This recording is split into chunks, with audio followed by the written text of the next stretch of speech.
How's it going, everyone? I'm okay.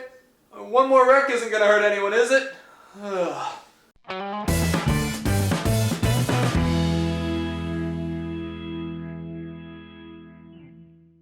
How's it going, everyone? My name is Eric, and welcome to Out of the Groove. Race has been over for 20 minutes, and they're probably still wrecking. Yeah, in other words, it was a ridiculous race today at Las Vegas Motor Speedway. The first race of the playoffs for 2018, and it was just absurd. It was unpredictable, ridiculous, chaotic, absurd. Take your pick, all of the above. I'm not going to sit here and just review the race. I'm not going to tell you everything that happened. I'm going to hit a couple highlights, but more than anything, I'm going to look at the points picture because really at the end of the day, there was a ton of wrecks. A lot of playoff drivers were involved. I think a dozen. I think 12 out of the 16 were involved in some sort of wreck today. So there's a lot of playoff drivers involved, a lot of shakeups in the standings. That's what I'm going to spend most of my time talking about. If you haven't seen the race, I'm sure there's like probably 50 highlight videos out there because there was about 50 big highlights or lowlights, depending on how you look at them, in this race today. So yeah, let's get started. We'll start with something a little more predictable that maybe we could have seen coming. Brad Keselowski won again. This is like deja vu. I've said this 3 weeks in a row now. Yeah, that's right. Brad Keselowski and that 2 team have gotten hot. And I mean steaming hot, boiling hot. They are like on the surface of the sun hot right now. It's crazy. We had that off weekend, then they went to Darlington and won, then they went to Indy and won, and now they're winning here at Las Vegas and moving on to the next round of the playoffs. What a run. Brad Keselowski probably had one of the top 2 or 3 cars in this race. Team Penske was really, really good overall, which I'll talk about more in a moment. I think Martin Truex Jr. maybe was his top competitor, but the race kept ending on short runs, and Brad Keselowski's pit crew did a great job on the final pit stops of getting him out first, so he was in control of all those restarts and did a great job defending Larson, Logano, Truex. Others were attacking him constantly. Did a great job playing defense, so he deserved the win. He earned it. Big win for the 2 car. I really just think it's crazy how 3-4 weeks ago, nobody was talking about Brad Keselowski or any Team Penske car as a championship threat. We thought maybe Keselowski will make it to the round of 8 just because he's got experience, you know, he's been to the round, he's made deep in the playoffs before, maybe. But man, 3 wins in a row, he's collected, that's more than 15 bonus points because he's also won some stages. They low-key might be as big a favorites as Harvick or Busch at this point. Maybe that's a lot for me to be saying because Harvick and Busch were good in this race too, for the most part. But I'm just throwing it out there. Let's talk about some of the more specific incidents in this race, and then I'll look at the playoff picture and finishers and all that. First big incident of the race, first half of the race was pretty low-key, you know, pretty good racing I thought. It was a hot day at Las Vegas, but around the end of stage 2 is when things started to get wild. Kevin Harvick, who had been running in the top 5, top 10, started to slip back, thought he might have a tire going down, and sure enough, about a lap or 2 later, he blows a tire, slides up into the outside wall, and also into Hendrick Jones, another playoff contender. And this was tough to see. I mean, Kevin Harvick obviously is a playoff driver. He's a championship favorite likely, so to see him have a big incident like this and DNF in race 1 is big, don't get me wrong. But he does have 50 playoff points to his credit, so a DNF for Harvick is like a slap on the wrist. Hendrick Jones is the driver I want to talk about because he was an innocent bystander in all this, was committed to the high side, had no way of avoiding this wreck when Harvick blew a tire. Hendrick Jones came into the playoffs with only 5 bonus points. That's a lot less. Hendrick Jones ended up finishing 40th in this race as a result of this incident. He was unhappy afterwards, obviously, who wouldn't be? As we'll see in a moment, Hendrick Jones is now on the outside looking in of the playoff bubble, and he's a guy that I know I had making at least to the round of 12. A lot of people that I've heard had him get to the round of 8 maybe. He could even have been a dark horse for the championship. I mean, he still is. I shouldn't say he's eliminated because, you know, this could have been a lot worse. He's lucky a lot of other guys had wrecks. But this incident at Las Vegas, a track that I thought he'd be okay at, and he looked like he was going to have a top 10 run. He would start on the pole, you know, looked like he was going to finish top 5, top 10. You know, it's disappointing to say the least that this is how his day ended up. 40th at Las Vegas is not what the 20 car was expecting. Another big incident came in stage 3, and it was very similar, eerily similar you might say. On a restart, Jamie McMurray made some contact, thought he might have, I think it was a left rear tire going down. Ultimately, a few laps later, Jamie McMurray cut a tire, spun out in front of the field, and collected Chase Elliott. I paused for a second, I don't know why. I was trying to be dramatic and it didn't really work. But yeah, Chase Elliott, another playoff driver, another guy that most people expect to move on to the round of 8. Maybe I picked him to go to the round of 4. He was caught up in this wreck. He also DNF'd, so really rough start to the playoffs for a couple of the top young guns. Just like what happened to Hendrick Jones, McMurray in this case spun out and Chase Elliott literally had nowhere to go, just slammed right into him and then hit the outside wall. He was actually complaining on the radio about his shoulder possibly being hurt, which was a little, you know, scary for a moment there. But after he was released from the infield care center, he said everything was okay, so I don't expect that injury to be any real issue for him going forward, but still, you know, kind of sketchy. Really rough start though for Chase Elliott because he also had probably a top 10 run going for him. He's been so good lately. That's why I have him going deep into the playoffs. He's been on such a good roll. He may not have been the fastest Hendrick car in this race, like I'll talk about in a second, but he still had a good run going for him, and man, that was just really a really tough break to see. It's just the way these playoffs are. Sometimes things happen that are outside of your control. It's not even really the way the playoffs are. It's really just how NASCAR is. A lot of times things happen that are just outside of your control, and you can't always control the timing in which they happen.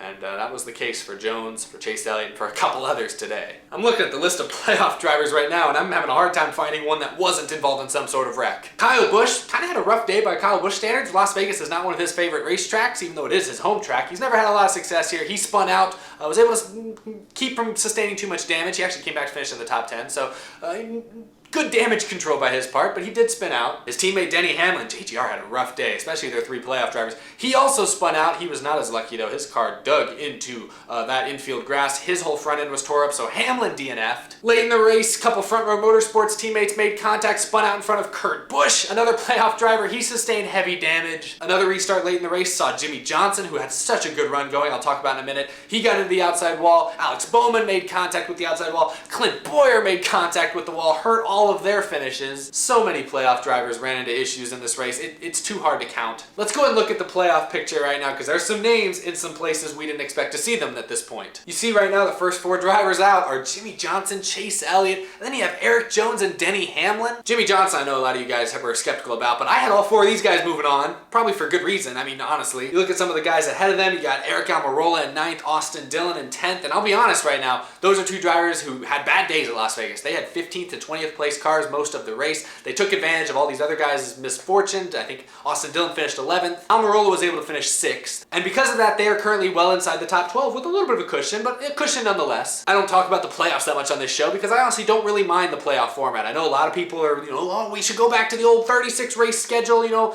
consistency rules, standing system. And while I agree with that, I also do kind of like a lot of the drama and excitement that the playoffs bring. I'll be honest, I do. That all being said, I'm not a big fan of having 16 drivers in the playoffs. I think the field should be smaller, maybe 10 or 12, like it used to be back in the day. And seeing guys like Austin Dillon make the playoffs and finish 11th in this race, which 11th for Austin Dillon is not that bad, but given that so many drivers had issues, he could only finish 11th. He was back there, I mean, you look at who finished 12th. You had Regan Smith in the 95. You had Trevor Bayne finish 13th. He's still running with Regan Smith and Trevor Bayne, which no disrespect to those guys, but they're not even close to playoff drivers right now. So Austin Dillon's, he finished 11th and he's now in the playoffs right now as they stand. He's in the top 12. He's above the cut line.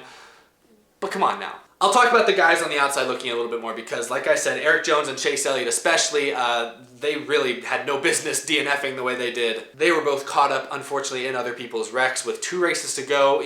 When the Roval being such a wild card, I'm worried for these guys because I honestly think both of them, Jones and Elliott, could make it to Homestead. I'm not saying they'd be the favorites to, but it's not impossible. Jones has been so good lately. 4 top 5s in the last 7 races, and he was probably going to get another top 5 in this race here today if he didn't get caught up in that wreck. Chase Elliott too has been so consistent. It's just so unfortunate that they got involved in those wrecks because while they might still make their way into the round of 12, they might do well enough at Richmond to make it through.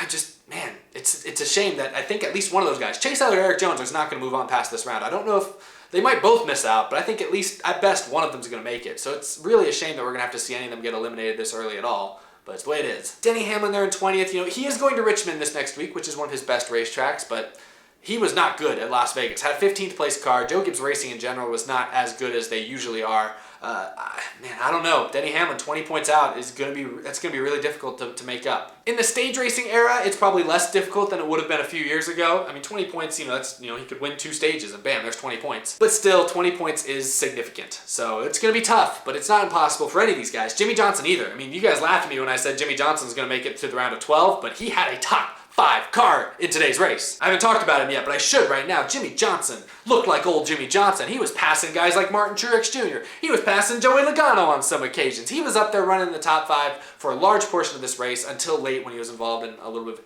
contact on a late race restart. But for most of the race, he looked like a top 5 contender, which is typically how we're used to seeing Jimmy Johnson. Before the incident late in the race, he was going to be up here around 8th, maybe even 7th in points, despite having no bonus points coming in. So he had a great race car. He had a great run at Richmond earlier this year, finished 6th. If he can put up another solid top 10 at Richmond next week, Jimmy Johnson might still be in an okay spot here. Don't count him out just yet. He's only 6 points back, guys. I talked about Kevin Harvick earlier. You know, when he blew a tire, you know, people were like, oh, Kevin Harvick's wrecked. This is a huge deal because he's like a championship favorite and all that. He's still 38 points above the cut line, even though he finished 39th in this race. So he's got absolutely nothing to worry about. He could probably finish 40th at Richmond and still be okay. Kyle Busch, 63 points ahead. You know, he did a great job recovering from that spin, so good damage control day for him. Joey Logano and Ryan Blaney, 5th and 7th there on the grid. A great day for them. They all finished in the top 5. All of Team Penske was in the top 5, and Paul Menard was even back in 10th, so all 4 of the Penske affiliates were in the top 10. Great day for that race team. You know, I talked how the last couple weeks, Keselowski looked really good, but Logano and Blaney still looked, you know, decent. They were like 10th place cars. This week, this race here today at Las Vegas, they all look like top 5 cars, and that's very encouraging. I didn't think Ryan Blaney would make it through this round because he did not have much momentum, but he turned things around seriously today at Las Vegas. I did not expect a top 5 out of him, especially because early in the race he was complaining about the car being broken in some parts of the racetrack, at some parts of the race, but he came back to finish in the top 5, and good points day. You can see the rest of the grid. Clint Boyer was going to have a solid day until late race contact. Same for Alex Bowman. So they're both right there on the cut line. It's going to be interesting going to Richmond to see what happens. Last thing I want to talk about before I let you guys go is I want to go over some observations I noticed during today's race. Most notably is that Joe Gibbs Racing looked concerning to me. They did not look like their typical Joe Gibbs Racing selves. Martin Truex Jr., who I know is Furniture Row technically, but is affiliated with them, was up there running the top 2 or 3, leading a lot of laps. But Kyle Busch, Eric Jones, Denny Hamlin, Daniel Suarez, were mostly all, you know, maybe 8th or worse throughout the race. I mean, Eric Jones started on pole and he fell back immediately to around 7th is about where he settled. Kyle Busch was outside the top 10 for a while. Denny Hamlin was 15th. He was a non-factor. And I will say this, that's a little concerning to me because Kyle Busch is, I think, a championship favorite. Obviously, he ends up Hamlin and Eric Jones are now in a bit of a hole, so they're going to need some really good runs the next couple weeks. And what we saw today at Las Vegas is not going to cut it for those teams. I mean, Kyle Busch is going to make it to the next round, almost guaranteed, but that may not help you get to the Homestead. You might make it to the round of 8 with what we saw from Kyle Busch today, because he did make an impressive drive to finish top 10 at the end of this thing, but you know, he didn't show Homestead speed today. And I'm not just saying he didn't show championship speed. No, with the speed we saw today, he wouldn't even make it to Homestead, which would be shocking because he's probably one of the favorites. So that had me a little bit concerned. I'd be curious to know what you guys think. Joe Gibbs Racing really dropped the ball a little bit this weekend, and I think that should be noted going forward. Meanwhile, Hendrick Motorsports had one of their more impressive races to date. I mean, at the end of the day, all 4 of their cars wrecked. But before that, Jimmy Johnson, like I said, was up around the top 5. Chase Elliott, 2 up in the top 10. Alex Bowman, early in the race, drove up to 2nd. So I'm just saying, I know that was all kind of temporary moments, but, you know, that's still more than we've seen from Hendrick most of this year. I know Chase Elliott was caught up in a wreck. That wasn't his fault. William Byron wrecked. And then obviously Johnson and Bowman had contact and had damage on their race cars and didn't get good finishes. But Hendrick Motorsports should take some positives from this race because it's a typical mile and a half, and typically if you're good at mile and a half, you're going to be good at most places, and they were good today. So hang your hats on that, Hendrick Motorsports. Stewart-Haas Racing looked to be their typical selves. Harvick had a top 5 car before he cut a tire. Clint Boyer, Eric Almirola. Almirola was a little struggling. I shouldn't throw Almirola in there. He was a 15th place car most of the day. But Clint Boyer and Kurt Busch were both in the top 10 and occasionally in the top 5. So an overall good day for Stewart-Haas, basically what we've seen most of the year. And then Team Penske deserves a little more credit as well. I know I've already talked about them a lot, but Keselowski, 3 wins in a row. And 3 weeks ago, we weren't talking about him as a contender in any way, shape, or form. Now we're talking about him as a top championship contender, and we're talking about Joey Logano and maybe even Ryan Blaney as people who could go deep into these playoffs and make some noise. And all that is because they've looked great, especially Keselowski, but Team Penske in general has looked really good the last 3 weeks. And especially here at Las Vegas, Joey Logano got up front, was leading laps at times. Blaney, you know, made an impressive comeback. I'm just saying, Team Penske, we need to take note. All year long, Stewart-Haas Racing's been the best Ford team. Team Penske's coming for him right now. Team Penske's coming for him. It's been between JGR, Furniture Row, I guess, and then SHR as the top 3 teams.